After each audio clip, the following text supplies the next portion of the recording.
also about two previous panel, and I think this one, which is exploring the future of the Muridiya in the US, and in particular paying a lot of attention to Ndawi Serigne Touba, which is the youth movement of Touba, is really fitting this discussion, is a follow-up of the discussion, because it's about looking at what are the lessons of Ahmadou Bamba and how we are carrying it in particular in a space which is different from the space in which not only it's emerged, but the space in which it's developed.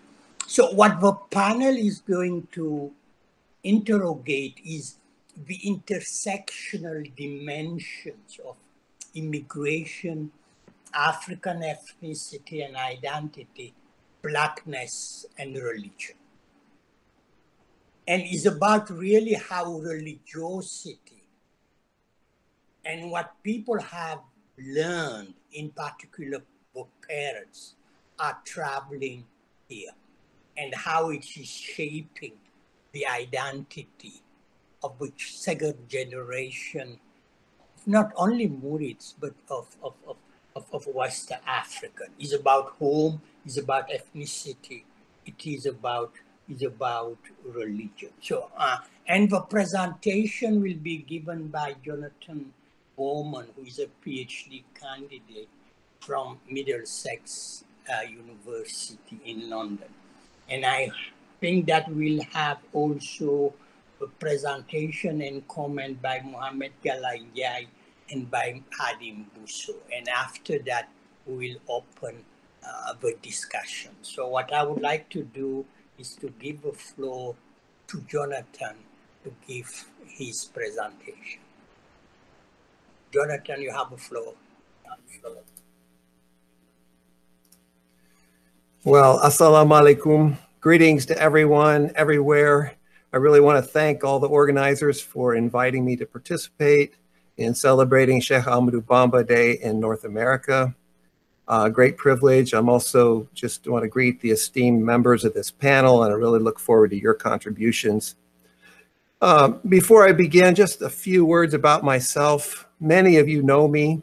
I'm a disciple of Jesus. I work as a consultant for Christian-Muslim relations.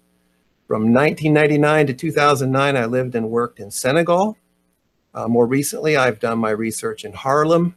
I just want to say thank you to all the people that helped me, housed me, fed me, answered my questions, and made me feel really welcome.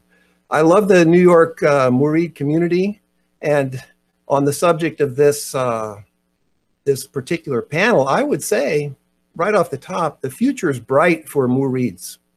And so my presentation really is going to come in that light.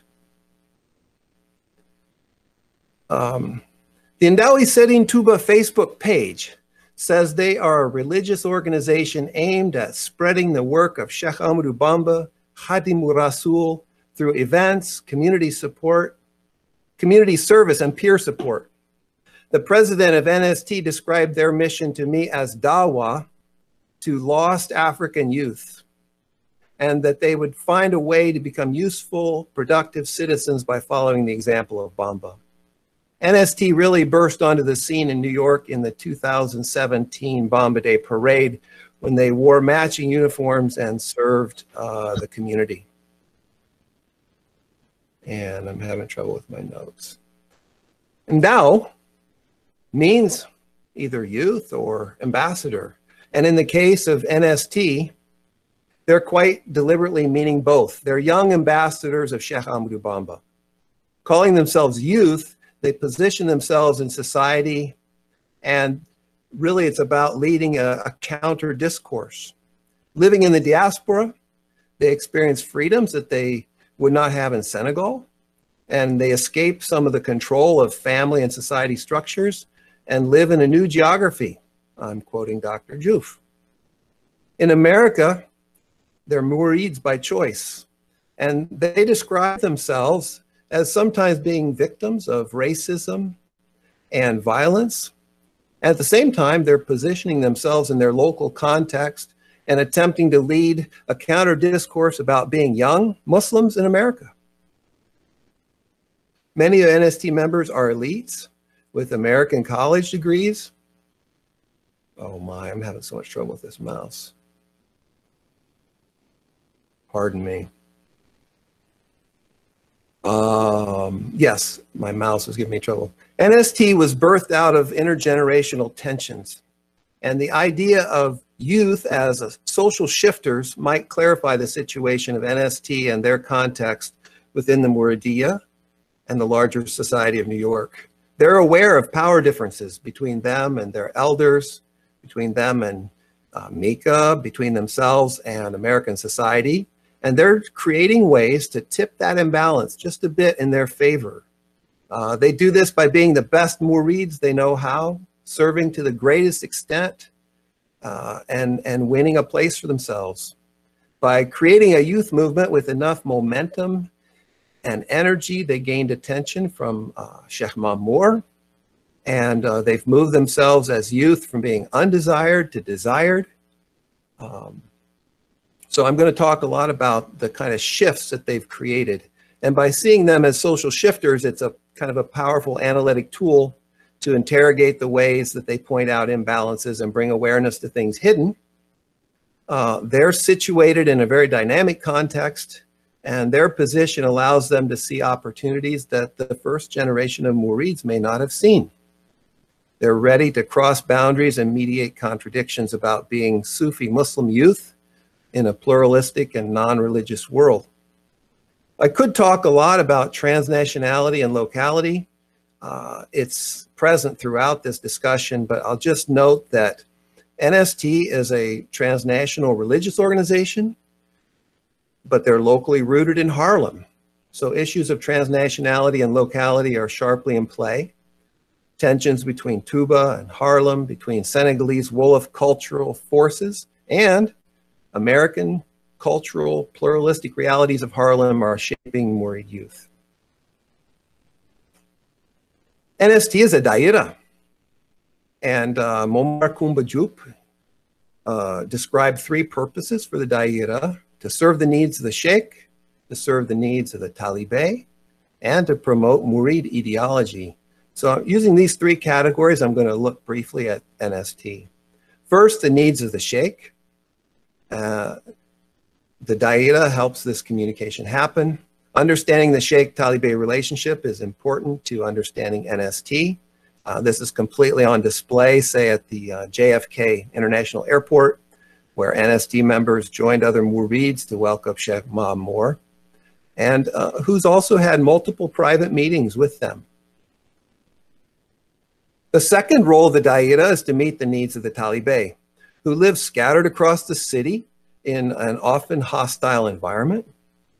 For young Murids in New York, the daira offers community and belonging. For many members, NST is the primary circle of relationship and belonging in New York. They place a high value on helping newcomers get started in the community. By sharing food and housing and many other things, they create a Murid space, a place of belonging and safety and security, which I've discovered in my own research is probably one of the more significant things. That, this communal space where you feel secure, you know what your identity is, becomes a social mechanism for peacemaking, because it's out of that security that you have the ability to then relate to the religious other or the non-religious other. A third function of the daira is to promote Murid ideology, and NST members express this in three primary ways, I would say: khidma, dawah, and living the Yonu Jam. Yonu Jam I translate in my research to mean nonviolence or path of peace. First, khidma. This is the most visible element of NST. You see them serving the community at events, organizing, cleaning up, preparing food. And as you know, service to one's sheikh and service to one's family and fellow Murids and society is really the essence of being a Murid, because by doing that service, you're serving khidmatul khadim, and thus you're in the service of the Prophet. So NST has focused a lot of its activity in that realm. Sociologically speaking, you could say that NST members are using their bodies as weapons or tools. By dressing in matching uniforms, they insert themselves into the middle of the most important events in the Murid community, Bamba Day, the Magal, and this causes everyone to recognize them and value them as ambassadors of Serigne Touba.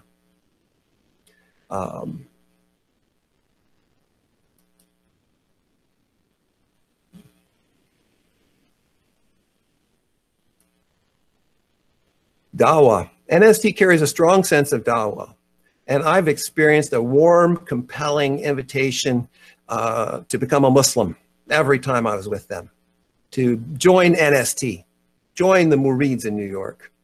Their president described dawah as their first and foremost mission to lost Senegalese, but including all people, Muslim and non-Muslim. He said, we have an example of the forgiveness of Sheikh Ahmadou Bamba, whose example shows us how we should live, and so we desire to share that with others. It appears to me that their commitment to dawah is stronger in NST than in Mika Murid community in general. NST members adhere to Murid tradition, and at the same time they bring a critique. They believe that as a new generation, with different opportunities, education, the benefit of their parents' work, they can take the Muridiyya to new levels of success. So dawah and conversion are core parts of NST's mission.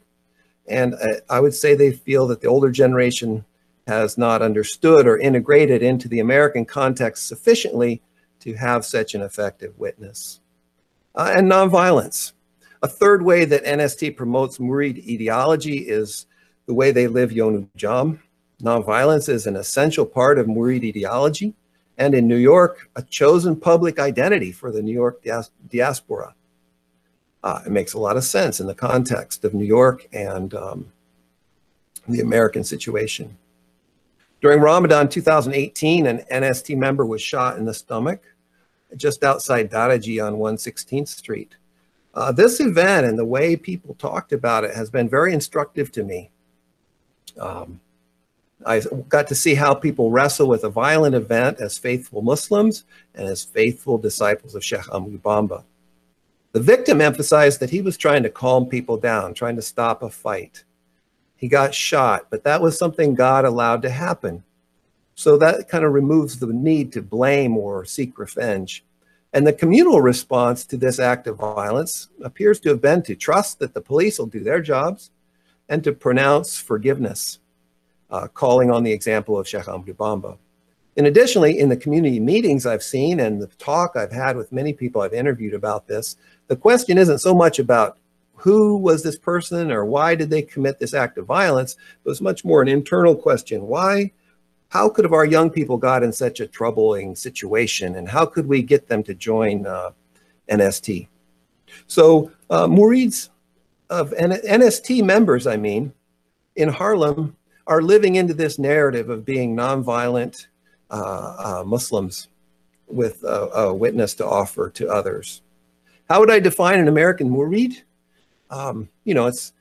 It's like, how would you define an American Christian? And in one sense, I want to say, well, we are purely Christian. We are, that's separate from being American.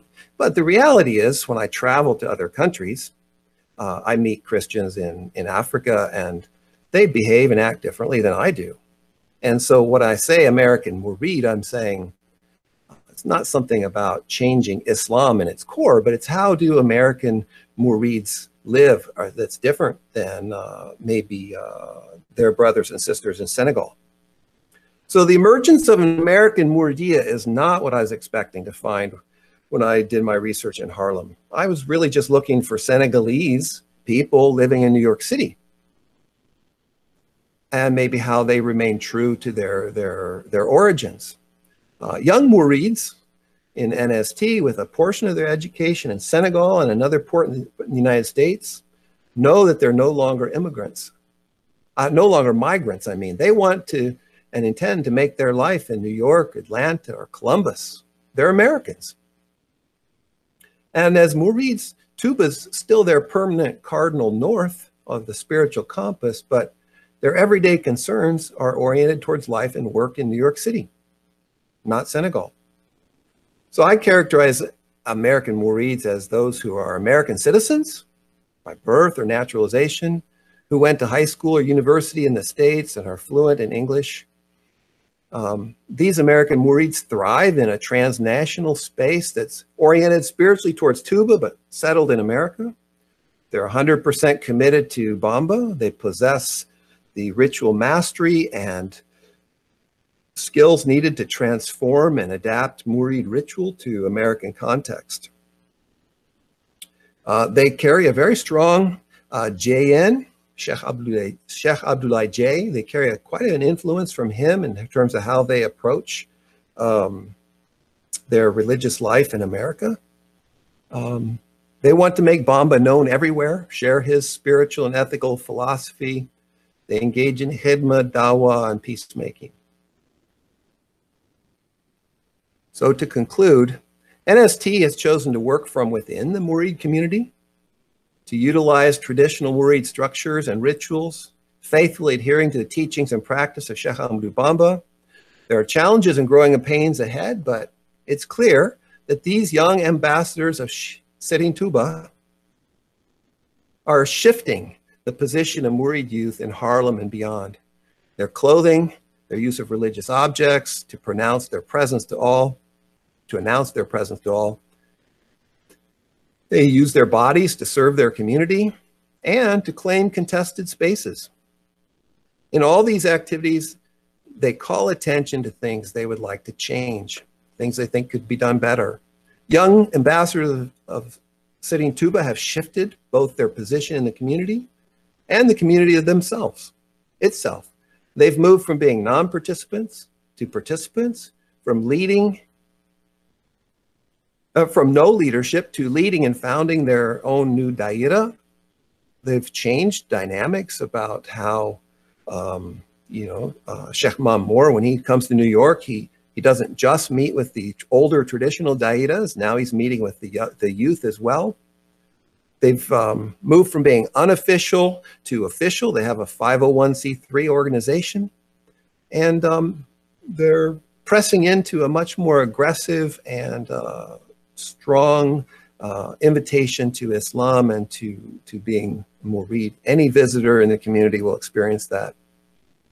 The young ambassadors of Serigne Touba continue to hold to Murid commitments to peace and nonviolence. And the ways they live and express this commitment to nonviolence is a strong element of their life as Murids.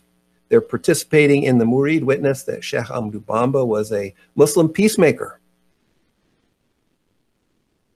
But this rests in somewhat of a tension with their strong call to dawah. And how will they balance this peacemaking and a rather aggressive, sometimes aggressive witness? So Murid youth in New York are seizing their place in the larger New York diaspora. They're youth who are negotiating what it means to be faithful Muslims, faithful Murids, and Americans. Their ancestors shaped most of the last 40 years of the Murid presence in New York, and now they're going to shape the next season. Thank you, and I turn it back to you, Dr. Juf. Thank you very much, Jonathan.